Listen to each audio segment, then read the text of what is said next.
Okay, y'all. I was thinking this morning, why do people judge? Usually I think it's with moral superiority or typically out of shame. Is that what you think? Because I say moral superiority for this reason. Everybody has their own moral and ethical code, right? Certain things we deem acceptable for ourselves or unacceptable for ourselves is the metric in which we think everybody should subscribe to. And what I realized in this kind of confounds of my mind as I'm trying to sort out what's the basis, I realized as I was working on Instagram, I found that in this realm, you're bullied. And at first, this would become increasingly sickening. And there were even times, even after a long endurance of growth on that platform, I would still get heavily bullied if something was put in the wrong frame. And what I realized is people would say aberrant things about me, my appearance, my body. No matter how perfect, it didn't matter. If everything was done immaculately with the right clothing, hair, filter, and perfection, because that's what we're all trying to show, it didn't matter. There was going to be projection. And what is projection? Projection is when we find insecurities internally that we have been given, gifted, or made to feel. We start to scrutinize people for these things. And so then I thought to myself, okay, outside of projection, outside of the moral superiority, where did this all come from? And I realized it's shame, being ashamed. I judge people all the time. I'm like, oh, she shouldn't have worn that out. Oh, Cookie Monster pajama pants in Walmart. Okay, I'm going to Target now. Okay, we all do these things. I'm not saying I'm better, I'm worse. I'm just saying, what is the basis and how do we eradicate it internally? And how is this mirrored through ourselves, society, and God? Back in the early 2000s, I always say, I would have been a 10 when the Halle Berrys of the world were in. Yeah. But now that it's aftermarket parts, because that's what you put on a vehicle. Okay. The metric has changed by the pop culture social standard. So as a teenager, I was obsessed with high fashion. Okay. When I was in elementary school, we got most of our clothes from Walmart. And then as I grew, I loved high fashion. So I would watch the Victoria's Secret fashion show and go look up Paris Fashion Week. And I thought you pronounced Louis Vuitton. Pass that for Sacy. Isn't that what you said? But my point is, so I decided I wanted to be a high fashion model. And at 13 or 14, I start to pursue this and I get an agent, and the agent says to me, she pinches my stomach. She says, you're a size 6. I'm like, I'm a size 6? I know. And then this was like taboo. If you ate in the early 2000s, no, girl. That's when Paris Hilton and Nicole Richie were running around. So she pinches me and she says, you either need to gain weight and move up to plus size, which was a size 8 at that time, or you need to go down to a size 02. So, I developed from this and coupled comments from family members about scrutinizing my weight. I developed anorexia. Typically in the morning, I would wake up and have a slim fast because that was the staple meal of the early 2000s. Followed by whatever I would eat or not eat at lunch, come home, have a can of green beans. After that went on for long periods of time, I ran 6 miles every day, if not farther. After that went on for a long period of time, I would binge and purge. So I had this kind of trifecta of anorexia, bulimia nervosa when it needed, and exercise bulimia, which most people aren't familiar with that term. Exercise bulimia is when you try to exert more energy to burn calories than calories consumed. So if I ate 1,000 calories, I would need to burn off 1,500 calories. So you go in a deficit. And I was thin enough. I'm 6 foot, y'all. I ain't no little girl, okay? Okay, I ain't no little girl. Cue Bigfoot, okay?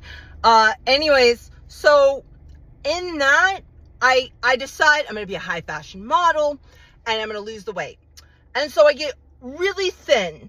And I remember, this is a very vivid memory, around 14 or 15. I got so thin that I could fit my body through a metal wire hanger, and I had to be like 5'8" to 5'9" then. I was somewhere around 115 pounds, I want to say. I was like thin and my hair was falling out. My favorite thing is when people would be like, oh, I have a crush on you in high school. I was anorexic, okay, because we know how them people be, okay? Anyways, so I felt inadequate, and at the more weight I lost, it was justified with praise. Oh, you look so good. You look great. Oh, look, and I remember like there was this obsession. You could see your hip bones. Okay, Skeletor. And as that built, I made thinness and tiny frame synonymous with praise. Okay? So if you are not thin and beautiful, you're not loved, accepted, or wanted. And so as this disease developed, I would look around the room and I'd be like, oh, she's so fat. That girl's fat. Fat. Fatty 4x4, you know? Not because there was anything wrong with them. Retrospectively, these women, young women, teenagers, developing bodies, probably should have taken that into consideration, were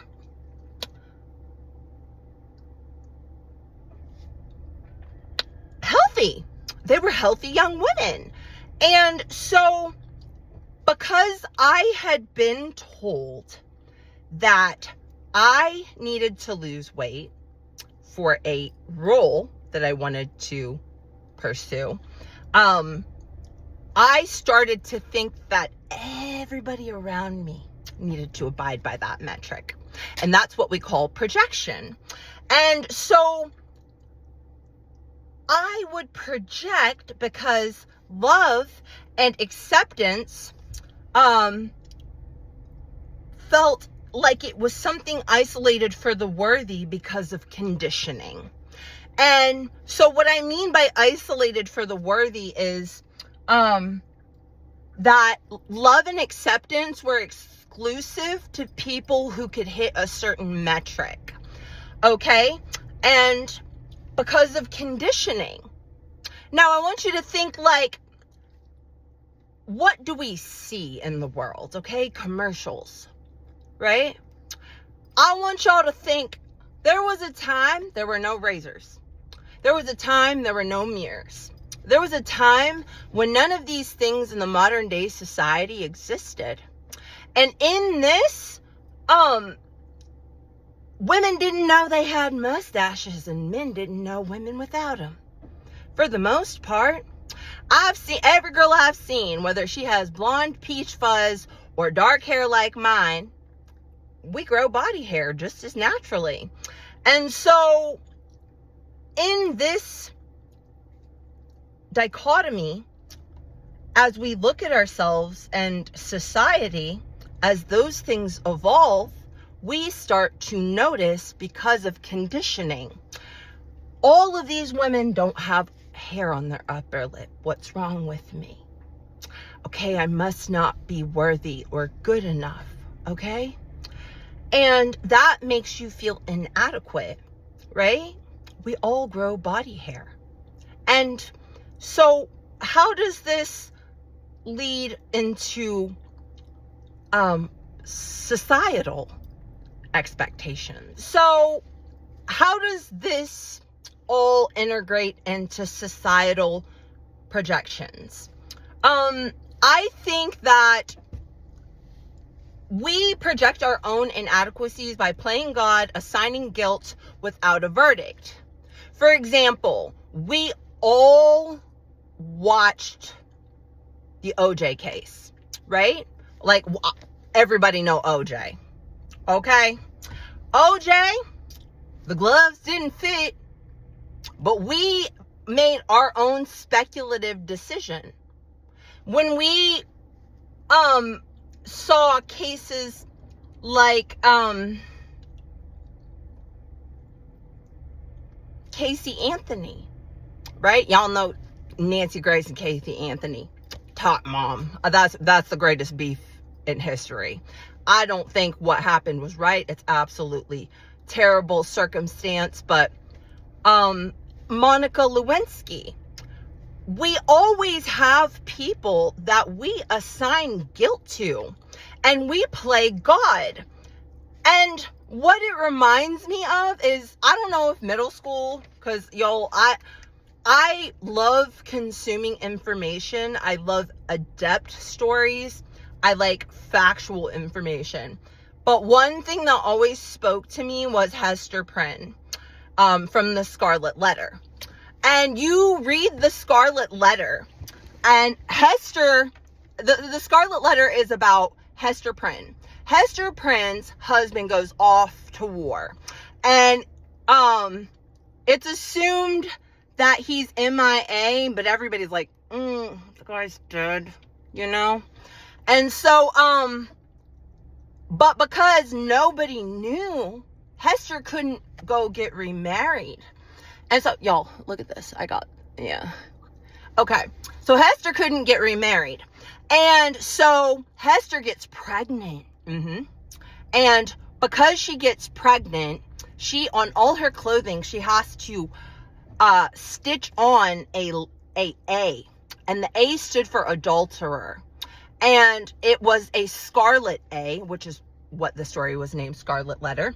And so you read the whole story from a sort of perspective of damning Hester. You're like, oh, she ain't solid. She ain't solid. And you get to the end of the story, and there is a preacher who is vehemently turning all the town folks against the adulterer. And come to find out, he the pappy. So in the Scarlet Letter, you realize that just because there is authority doesn't mean they get to be the person who delegates judgment. Outside of the laws that we've created for this world and the religious constructs we are taught to abide in, personally, I believe in the 10 Commandments. And those are pretty basic. Don't steal, don't kill. And that's what our laws are. Don't steal, don't kill. Now, some other things come to emotional pain, like lying. 911, I have an emergency. Yes. What happened? my boyfriend lied to me and cheated on me. I'm sorry, ma'am. There's no emergency. Oh, it feels like it.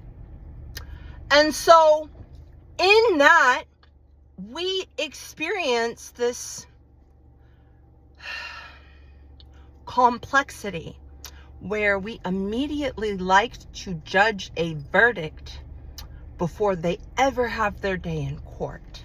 Like Hester, the preacher got her pregnant, right? And yet everybody was listening to him. And so where does that bring us? Well, don't throw stones in glass houses. Do you know what that means? Every time you point a finger, 3 more are pointing back at you. In scripture, it says, if you commit a sin in your heart, you've committed the act before the eyes of God. Okay? Now, I don't know about y'all, but I spun the block in my head. I have left the country with somebody else's $1 million a couple times in my head in my getaway. I'm like, I could have robbed a bank. You know, you're playing out all these crazy scenarios in your head. Well, that's still sin. And when the emotion and ferocity is behind it, outside of humor or lightheartedness or absurdity, what you find is you are being convicted of intention by guilt. So where do all of us fall? Where do we fall? Yes, we carry restraint, but what does that mean in life? What that Reba song, never trust your soul with no backwoods southern lawyer, 'cause the judge in the town's got bloodstains on his hands. My point is even in human judgment by governing bodies, either local or federal, the thing is we are all humans. Now, we read all these articles and I mean, you're scrolling the feed, you turn on the news, you just go out in the general world. They're like, did you hear? This person did that and this person did that. And the headline reads, murder charge for man, in local county. And it shows the guy and you're like, murderer. It's like, cause I do it. I'm like, get him. And then you go into the article, it says man escaped and he was being held for, hurting his daughter's perpetrator. Okay, now there's a different essence to this. So the headline read murderer, but this guy escaped and he hurt his daughter's perpetrator. All of us are thinking, if you see him, you don't, right? Just because there is a projection made, a verdict made, a rhetoric spit, a storyline given, doesn't mean it's all embodying of the full truth. So we make judgments off of projections. We project onto other people about our insecurities, and these have been given to us throughout life. So I want you to think about when you were like 5, like 3 to like 8. We all had this like epiphany one day where you're like running around, you're like, why are all these kids screaming? Right? And I want you to think about how insecurity is built. When insecurity exists, it's because somebody told you to be insecure about that. Did you know it? Maybe you never thought it. But I'm going to use this as a frame, being a child, because everybody can relate to being a child. when you were 5, let's just use that, you ran around with your hair a mess, chocolate popsicle all over your face, and I remember having torn and grassy knees, torn pants with like grass stains in them. I was a tomboy. I don't know if you guys get that from me, but I was definitely a tomboy. And so running around. Now, we were not wealthy. Okay, we were 4 kids, 2 parents. My mom was a nurse. My dad did a lot of maintenance type work. Okay, we were hood rich. Okay, and I say that because my parents made like $60,000 to $80,000 together in my early childhood and primary years, and all of my peers' parents made like $40,000 to like $50,000. But the average household income where I was from was like $30,000 at that time. I don't know if it's gone up. So in this, I remember feeling free, right? Doesn't matter if I drop to the ground and start digging for worms and making mud pies. I know, my tomboyish glory. But then I came in to the house and my grandma said, nah. I told you I just did that hair, girl. That's how my granny sound. I told you not to get that hair all a mess. So then I realized it was not acceptable to have messy hair. And then I went into the kitchen, and my brother's like, you are so gross. You always have chocolate on your face. Sticky.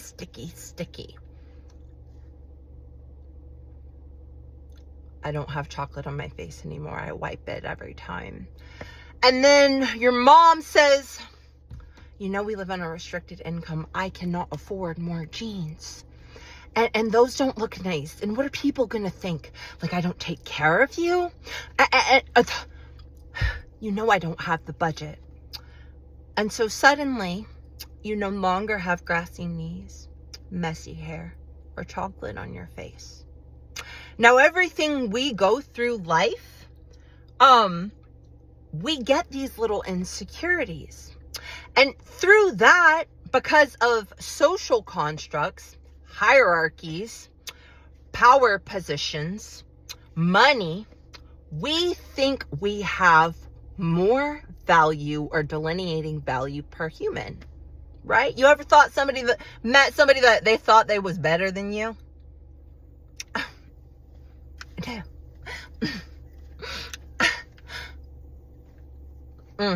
You know they don't like you, right? You do. And you're like, oh, she thinks she's better than me. Oh. He think we used to say all that in a bag of chips for old heads. And in that, I thought about this. If we took all the possessions off the earth and we went back to just normal coexisting, how would you dictate hierarchy of somebody being more worthy, more accepted, or better than you to the next man? I've thought about this like in some post-apocalyptic scenario, because I see all these bunkers built, and then I see like I think I saw, I don't know if it's true, but y'all can correct me on this. In one country, I want to say it was Australia, they built like this huge building of protection in case like something urgent happened. But these buildings, in these situations, everybody thinks they have incredible worth and value. If we had to get into one of these bunkers, who would be dictated getting in and who would be left out? It would be the people with skills. It would be the people with fertility. It would be the people with agriculture. We are not probably picking from upper echelon of society. What is a reality TV show baddie gonna do for me? Fight the zombies? I don't know, but baddies. Anyways, so when we're stripped of all of these things and we start to measure ourselves amongst one another, let's say we're all in the same clothes, or Adam and Eve, how do you dictate who's worth more than you? You don't, right? There's no businesses to create hierarchy. There's no capitalism to create socioeconomic disparity through conditioning of media. And I don't think I'm better than anyone. I am guilty. Like I said in the beginning, I do look around the room in them Cookie Monster Walmart sweatpants. I ain't judging all y'all. Okay, but it ain't giving my favorite look. I'm much more of a big bird, if you ask me. Anyways, so then I thought about this from divine perspective. I'm a Christian, so though there are 5 different words, and don't make me like I have to like I'll learn them. I'll integrate them later on. But there are 5 different words for love in Hebrew. There's 3 different words for love in Spanish. And in English, we only have 1 word for love. You either say like or love. And so in the hierarchy of the love language of Hebrew, which is what the text was written in, there's 5 different types of love. And the one love that I am familiar with, that was my favorite, that I always held on to, was agape. And agape literally translates from Hebrew to English as grace. And grace means I'm loving you with all the flaws, right? I'm not going to cast judgment on you for all of your perceived inadequacies, conditioned inadequacies, judgment of people, right? Because as I came through this, what I realized was, now that I'm living a different life and it's true to my identity and I don't have to get up and put on a show every day, what would people think? And then I thought, it doesn't matter what they think. It matters what God thinks. And so, how do we dictate what's pertinent to us and what's not? So, how do we separate opinions about one's identity that assign guilt or shame and dictate whether we should frame guilt or shame around that? And what do I mean by that?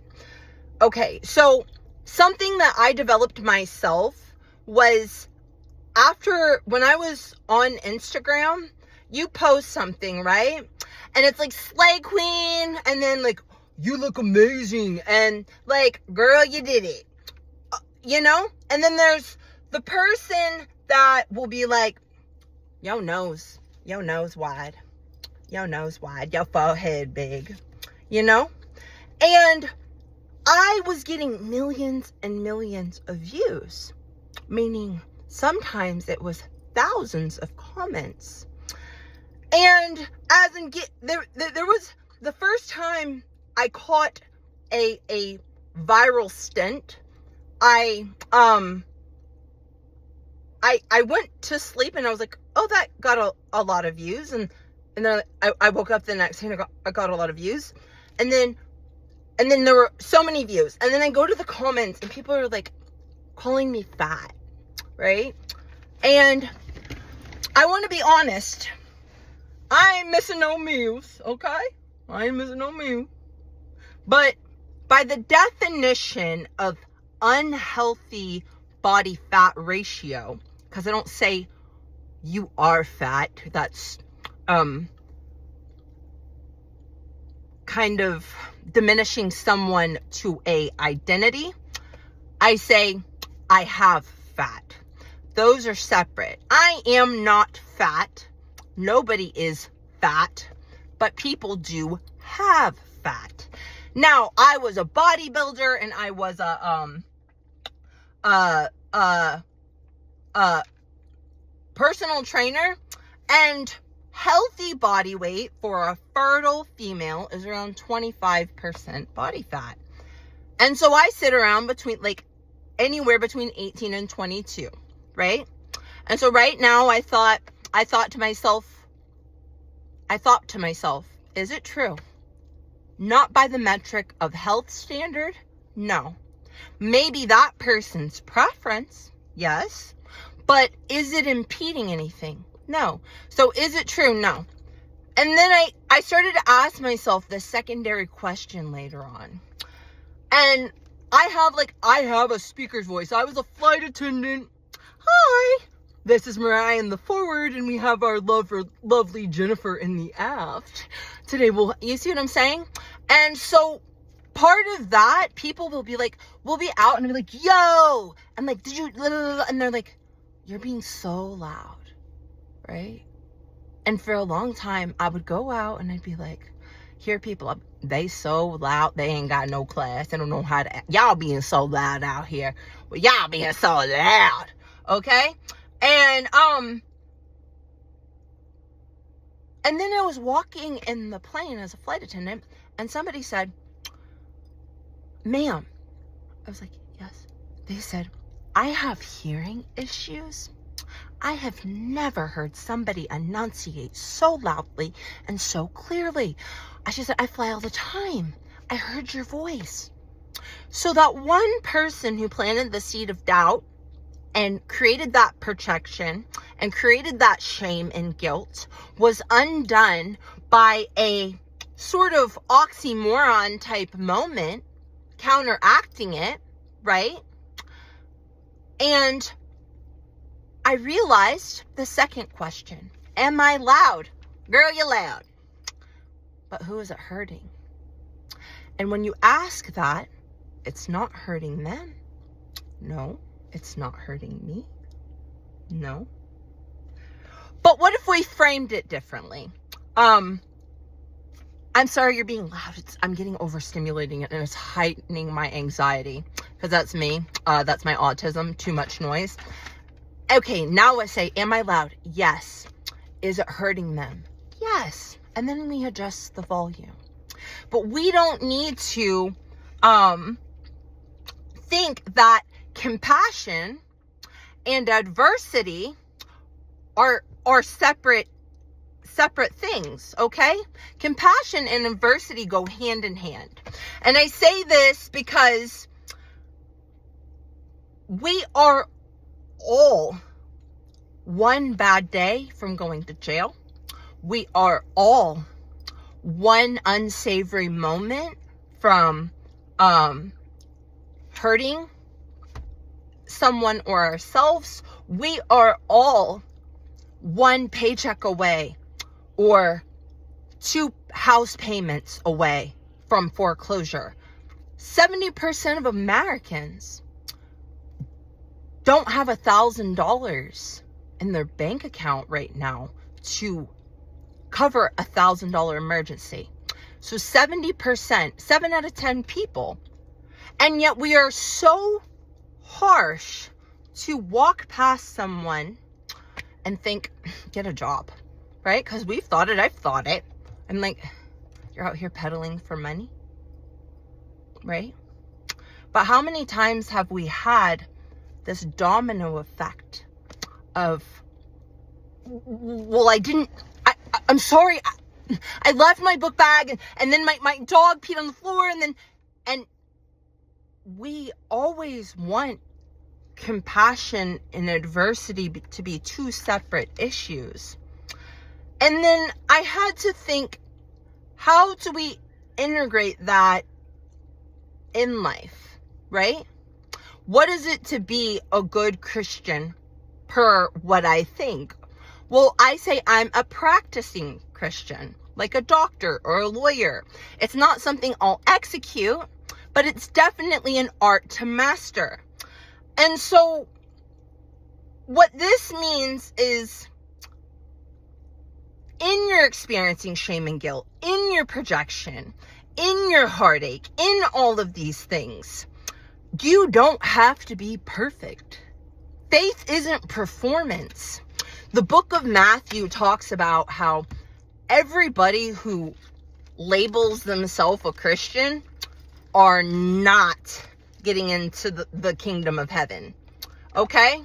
I think we're going to be real surprised about who goes up and who goes down. I don't know nothing about it. I don't speak on nobody's soul. And the good Lord knows that I'm trying, right? So faith isn't performance. A lot of us went into, grew up in homes that were sort of ritualistically glamorizing. You have to sway and raise your hands or speak in tongues or go out and say to the homeless guy, here's $500. Let's put a camera in your face. Did Jesus ever go up to anybody and say, okay, we could multiply these fishes and loaves, but I got a set crew back here and we're going to cut your hair and I give you a little paper for play. No. He just acted. He didn't go out and say, I'm a Christian. Christianity didn't exist. He operated under Jewish and Hebrew law per that frame. So what it made me realize is forgiveness isn't an exclusive thing. Not with God. And it shouldn't be with people. In an idealistic world where we all were able to execute being like Jesus, then we would be able to forgive immediately, abundantly, wholeheartedly.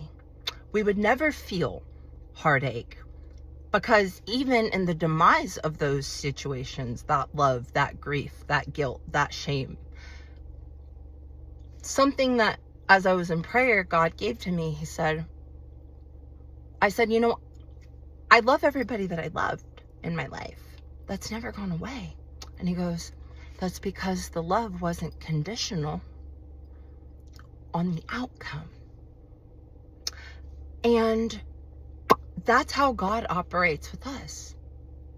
His love is not conditional on the outcome. So what does agape mean? I was sitting in an airport with a marriage counselor one day as a flight attendant. He said, what do you define love as? I'm a marriage counselor. And we just stuck. I said, love is grace. He said, what? I said, love is grace. He goes, in my 25 years of counseling, nobody's ever said that. Because even though I'm imperfect, even though I'm guilty of all these things, what am I looking for when I'm looking to other people to meet my needs? Grace. Grace that my face has giant pores, or grace that I'm gonna mess up a couple of recipes before I nail them. Grace that I didn't mean to not switch over the laundry. Grace that in all of these things in life that feel conflicting and unforgiving, it's because we set a metric based on our own guilt, shame, and human experience. There are 8 billion people, and every one of us are the main character in our story. So if you aren't willing to forgive, and I'm not willing to forgive and accept, then an eye for an eye leaves the whole world blind and toothless. So in my confounds and my reflections, understanding my own meandering human experience, which I took from Baz Luhrmann's Wear Sunscreen speech. I'll probably bring it up quite a bit. the loudest judgment we face isn't from strangers or loved ones. It's from our own distorted internal lens, right?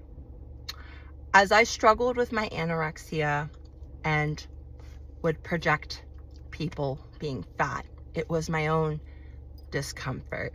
When I felt like I was bodybuilding to meet a metric, it was my own discomfort. And when we have to sit in a world where we think we will be rejected for having any one of those variables that make us feel insecure, we feel unworthy. And so what I learned and what I've experienced in life is heaven isn't exclusive. Heaven and hell are both filled with people who sinned. The difference was belief over ritual, practicing grace, and trying. If God wanted us to be perfect in all his omnipotence, he would have started over. But what he did was say, agape, you are enough. And that's how judging and scrutiny are based around moral projection and opinion. Anyways, I'll see you guys later.